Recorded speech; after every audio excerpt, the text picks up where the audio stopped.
If you thought there were a lot of names to keep track of when the impeachment inquiry first began, well, turns out that was just the tip of the iceberg. There are now dozens of characters involved, and to really understand what's going on here, you have to know who they are. So we're gonna break this thing down for you. It all starts with a phone call between President Trump and Ukrainian President Zelensky in July, where he seems to press Zelensky to investigate his potential 2020 rival Joe Biden and his son Hunter. Turns out, the pressure campaign went beyond the phone call, and the guy spearheading it was Trump's personal lawyer, Rudy Giuliani, who says he won't cooperate with the impeachment inquiry. I never wanted in my life to appear at a Salem witch trial, which would actually be fairer than this. Giuliani was meeting with Ukrainians behind the scenes and getting help from two Soviet-born businessmen, Lev Parnas and Igor Fruman. They were recently arrested for allegedly trying to influence U.S. politics with illegal campaign contributions. The indictment also says they promised campaign funds to an unnamed congressman that we've since learned is former Texas Representative Pete Sessions. The two wanted his help in ousting the ambassador to Ukraine at the time, Marie Yovanovitch.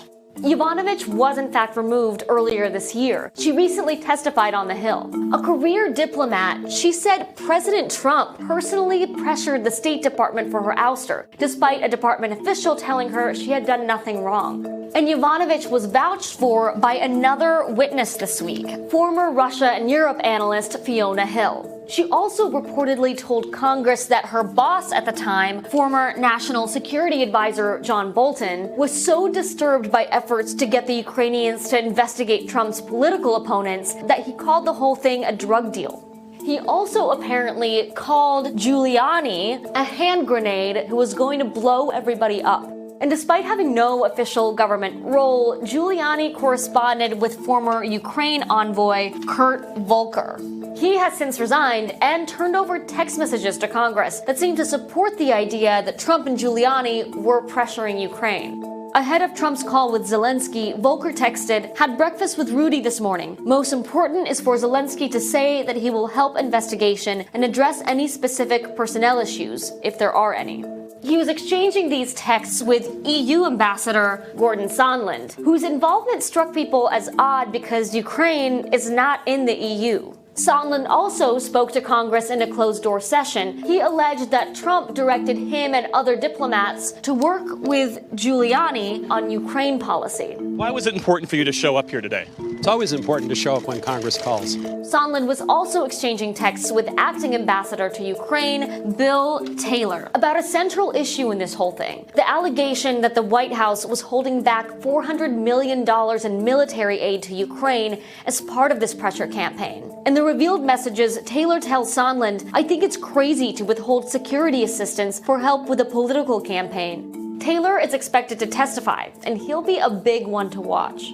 And now, testimony from a senior State Department official and Ukraine expert, George Kent, also revealed that Sondland was part of the so-called Three Amigos, along with Kurt Volker and Energy Secretary Rick Perry.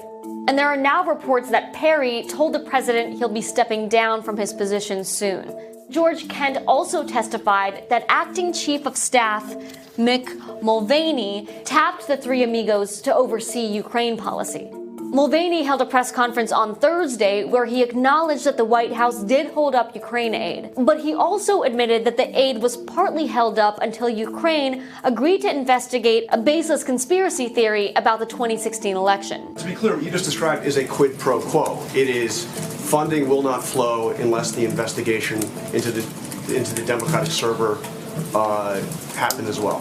We do that all the time with foreign policy. I have news for everybody. Get over it.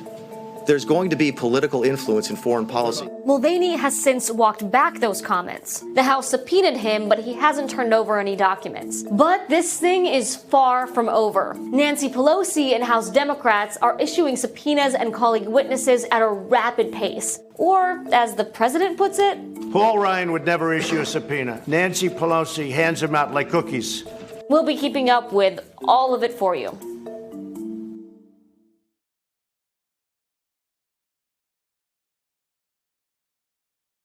Hey, NBC News viewers, thanks for checking out our YouTube channel. Subscribe by clicking on that button down here and click on any of the videos over here to watch the latest interviews, show highlights, and digital exclusives. Thanks for watching.